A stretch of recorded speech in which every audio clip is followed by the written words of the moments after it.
Okay, so let's try and go into this quickly. So I had a work person at work wanted me to try and fetch him a computer as cheap as possible. So after having a look through Facebook Marketplace, so this is what I came up with, nothing special. Main feature here is Xeon class, it's the E3 V3. And with its own graphics card. Now this is just a really cheap port, nothing special here. DDR3, ugh, awful.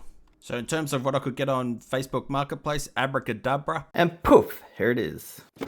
Now, although the system came with 24 gigs of RAM, but I'd rather have 2 8 sticks than 2 8 sticks and 2 4 sticks. Not really my thing, and I don't see any advantage. I just don't think the 8 gigabytes of extra RAM is worth it. Let's have a closer look. So as you can see, it's relatively clean inside. This is a HP system. You got your Cooler Master, 8x8, so a total of 16 gigs running in dual channel. But what I want to do here is just clean up the dust.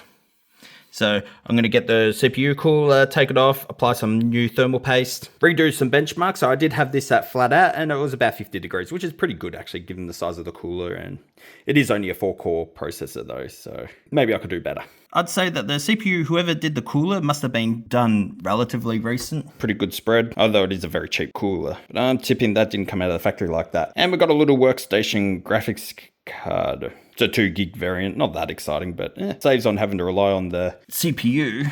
But this is Xeon CPU, I have to actually check if it has a integrated graphics. And there's that little processor. Okay, I got everything modestly clean. Although lacking an air gun, I could have done a bit better, but I'll do that up somewhere else. Now let's go see still works after pulling it all apart. But before that, time to upgrade my streaming system. We need to take out the Intel Arc. Now the Intel Arc, despite not having resizable bar, actually did really well in the system. So if those who remember this is the E52667 V4. Unfortunately, running OBS without resizable bar, Intel Arc, yeah, they did not get along. I did do it with the 12500, so it's just a 6-core, and it had no problem. However, without resizable bar, Intel Arc didn't quite function correctly. So that's why we're going to convert to the NVIDIA 4060, right? Don't let them fool you. That's what this card is. And since I was lazy and I still have the NVIDIA driver, it's not going to be too much effort going from one to the other. Oh goodness, I got to tell you, for unboxing, Asus really put a lot of effort into this. All right, let's have a look at what we got. It's kind of interesting. They do give you some things. I don't know exactly what you'd use it for.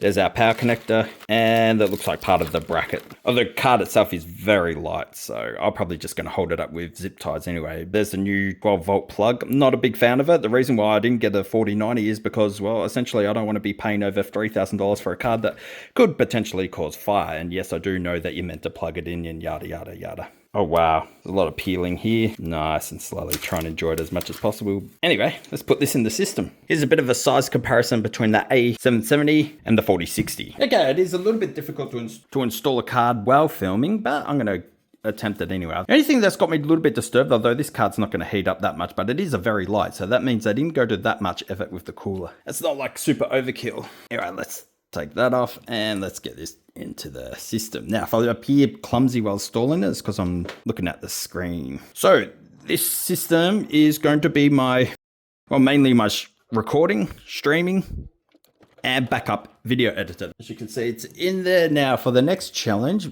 you see we don't have much room. I still got to put in the capture card. Fortunately, 4070, although I did hope the cooler was more overbuilt than what it really needed to be. But that's not going to have any problems, so you still get a little bit of air. And you got these 3 fans supplying fresh air. All right, that's it for the streaming plus backup video editor.